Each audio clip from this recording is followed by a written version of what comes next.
അഞ്ജു,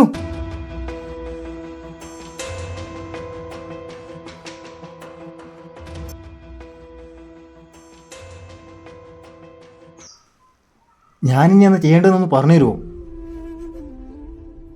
അജയ്, ഞാൻ അപ്പൊ നീ എൻ്റെ പേര് മറന്നിട്ടില്ല.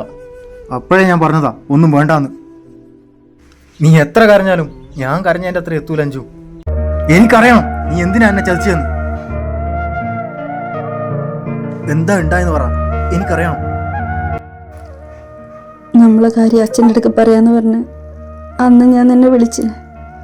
അതിന്റെ ശേഷം എന്റെ അടുത്ത് ഞാൻ പ്രതീക്ഷിച്ചില്ല മോളെ.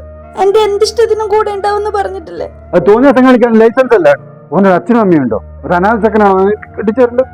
അന്ന് അവിടെ നിന്ന് ഇറങ്ങിപ്പോയ അച്ഛൻ എന്നേക്കുമായി ഞങ്ങളെ വിട്ടു പോവുകയാണെന്ന് ഞാൻ അറിഞ്ഞില്ല. ഒരു വാഹനാപകടത്തിൽ അച്ഛൻ മരണപ്പെട്ടപ്പോൾ എല്ലാ കുറ്റവും എൻ്റെ തലയിലായി.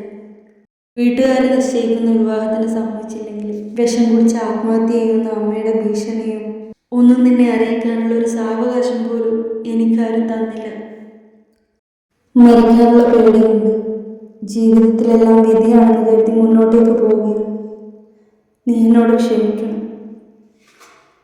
സ്നേഹിച്ച പെണ്ണിൻ്റെ ഒരു വിവരം അറിയാനാവാതെ ഒരുപാട് അലഞ്ഞിരുന്നു. എന്നും തനിച്ചായിരുന്ന എനിക്ക് ആ ഒറ്റപ്പെടൽ മാത്രം താങ്ങാനായില്ല. ഒടുവിൽ അവൾ മറ്റാർക്കും സ്വന്തമായെന്നറിഞ്ഞപ്പോൾ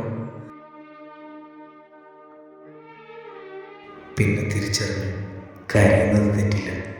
പക്ഷെ ഒരു മാറ്റവും സംഭവിക്കില്ലെന്ന് ഉറപ്പുള്ള കാര്യത്തിന് കരഞ്ഞുകൊണ്ടിരിക്കുന്നത് യാതൊരു അർത്ഥമില്ല. മിണ്ടിയാലും മിണ്ടിയില്ലെങ്കിലും ചില ആളുകൾ നമുക്കെന്നും പ്രിയപ്പെട്ടു തന്നെയായിരിക്കും.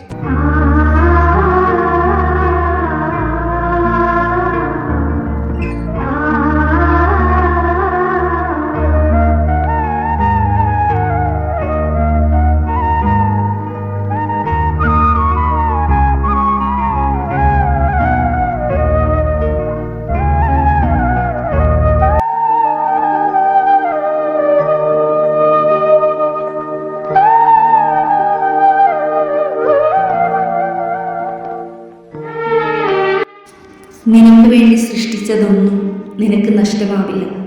നിനക്ക് നഷ്ടമായതൊന്നും നിനക്ക് വേണ്ടി സൃഷ്ടിച്ചതുമല്ല.